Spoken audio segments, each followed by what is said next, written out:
안녕하세요. 루시드 동물 메디컬 센터의 외과과장 소재원 수의사입니다.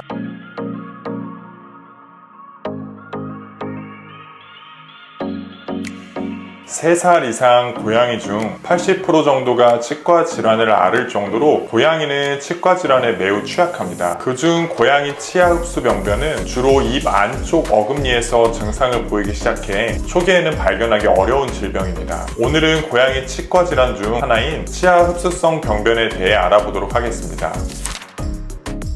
치아 흡수 병변이란 영구치가 성장할 수 있도록 돕는 세포가 비정상적으로 활성화되어 영구치를 공격하여 치아 조직 파괴를 일으키는 질환입니다. 쉽게 말해 치아 뿌리가 부분적으로 또는 완전히 녹아들어 턱뼈에 흡수되는 질병을 말합니다. 육안으로 보았을 때 잇몸이 치아를 타고 올라가는 모습이 보이는 것이 특징적입니다. 이러한 모습을 증식성 소견이라고 하며 주로 이 모습을 보고 치아 흡수성 병변을 진단하게 됩니다.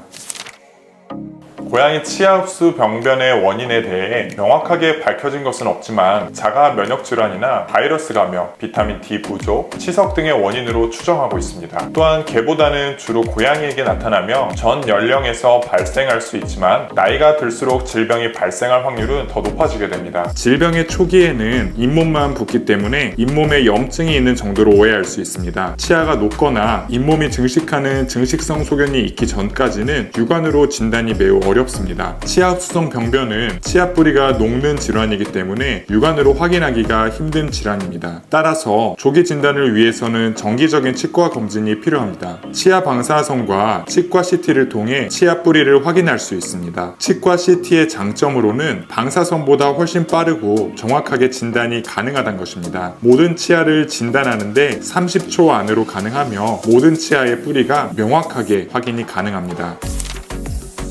보호자님께서 가장 잘 느낄 수 있는 치아 흡수 병변 증상으로는 침 흘림, 구취, 식욕 감소, 얼굴을 비비는 행동들입니다. 또한 의외로 무증상의 경우도 많습니다. 특히 식욕이 좋은 고양이의 경우 치아가 아파도 참고 밥을 잘 먹기 때문에 보호자님께서 모르고 지나치시는 경우도 많습니다. 따라서 정확한 진단을 위해서는 정기적인 치과 검진이 중요합니다. 치아 흡수 병변 증상으로 인해 고양이가 가장 먼저 불편을 느끼는 부분은 음식 섭취입니다. 치아 흡수 병변으로 인해 통증이 발생하게 되면 아이들은 음식 섭취를 거부하게 되고 그로 인해 영양 섭취가 잘 되지 않게 됩니다. 이런 악순환이 반복되어 결국 고양이의 건강 상태는 더욱 부실해지게 되고 또 다른 질병에도 노출될 가능성이 높아집니다. 입속 치아 흡수 병변 통증으로 그루밍에 어려움을 겪게 되어 청결에도 문제가 생길 수 있습니다. 치아가 녹아 사라지는 동안 치아 내부에 있던 신경이 외부에 그대로 노출되게 되는데 이렇게 되면 음식을 먹을 때마다 신경이 자극을 받아 급식만 통증을 유발하게 됩니다. 만약 치료하지 않고 방치된다면 세균이 혈액을 타고 흘러들어가 다른 장기에 손상을 입힐 수도 있습니다. 치아 흡수 병변은 진행 정도에 따라 크게 5단계로 나누어지게 됩니다. 1단계는 치아의 가장 바깥 부분만 손상된 상태이며 가장 높은 5단계에서는 치아의 대부분이 녹아 치관이 보이지 않는 상태를 말합니다. 치아 흡수 병변은 대부분 아래턱 작은 어금니에서 가장 먼저 발생하게 되는데 잇몸과 맞닿아 있는 부분이 잇몸으로 덮여 있는 모습이 보이거나 잇몸에 파묻혀 있는 듯 작아진 치아가 보인다면 치아 흡수 병변을 강력하게 의심해 보아야 됩니다.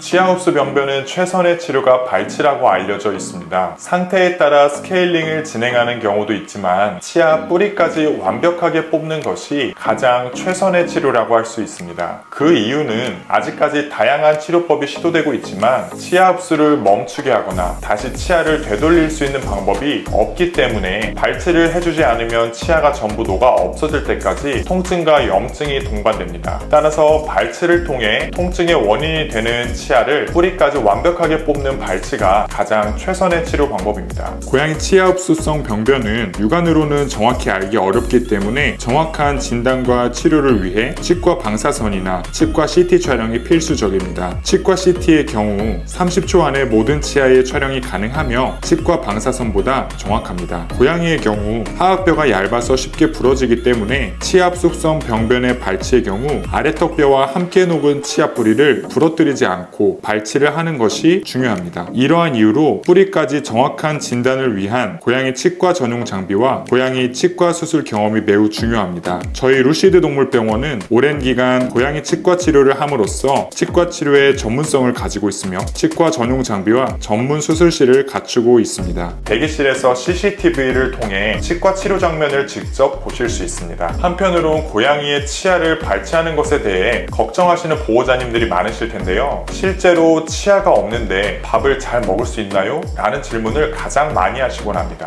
이렇게 치아를 뽑아버리면 혹시 우리 아이가 밥을 제대로 먹지 못하는 게 아닐까 걱정하실 수 있는데, 고양이는 발치 후에도 충분히 음식 섭취가 가능합니다. 발치 후 충분히 회복을 하고 나면 통증이 사라지고 잇몸으로 먹는 게 익숙해져서 잇몸으로도 고통 없이 음식을 잘 먹을 수 있게 됩니다. 가정에서 생활하는 고양이가 일반적으로 먹는 사료 정도는 치아가 없어도 충분히 섭취가 가능하며, 다만 사료가 너무 단단하거나 삼키기 힘들 정도로 사료알이 큰 편이라면 사료를 물에 불려서 주거나 작은 알의 사료로 교체하는 것이 우리 아이들의 섭취에 도움이 될 수 있습니다. 또한 일정 수준 이상의 사료들은 이빨로 씹지 않아도 소화가 잘 되도록 만들어져 있습니다. 실제로 치아 흡수 병변을 앓고 있는 환자들은 발치 이후 통증이 사라져서 이전보다 활력 및 식욕이 더욱 개선되어 삶의 질이 많이 상승하게 됩니다.